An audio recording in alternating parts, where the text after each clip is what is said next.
की अविनाश जाधव नेमके काय म्हणतायत बघूयात।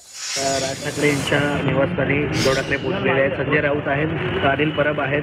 वाटाघाटीसाठी ही चर्चा सुरू आहे का आणि ठाण्यामध्ये कशा प्रकारे आपली? मला असं वाटतं की आमच्या ज्या काही बैठका आहेत त्या आता अधिकृतरित्या सुरू झाल्यासारखं आहे आणि जे काही महाराष्ट्रात चालू आहे त्याला एक उत्तर देणं खूप गरजेचं होतं। तो दोघं भाऊ एकत्र आल्यावर महाराष्ट्रात यांच्या पुढचं राजकारण कशा प्रकारे होईल हे विरोधकांना कळलेलंच आहे। तो आम्ही आमच्या तयारीला लागलेलो आहोत आणि नजीकच्या काळामध्ये महाराष्ट्र नवनिर्माण सेना आणि शिवसेना दोन पक्ष एकत्र आल्याच्या नंतर काय घडू शकतं हे संपूर्ण महाराष्ट्र आणि संपूर्ण देश पाहिल्याशिवाय राहणार आहे। तर त्या दृष्टीने या बैठका आमच्या आता सुरू झाल्या। प्रभात रचनेच्या आज आक्षेपवरती सुनावणी होती आणि आज ठाकरे गट आणि तुम्ही देखील एकत्र होता, त्यामुळे आम्ही शिवसेना, राष्ट्रवादी काँग्रेस आणि भारतीय जनता पक्ष आम्ही असे सगळे एकत्र होतो।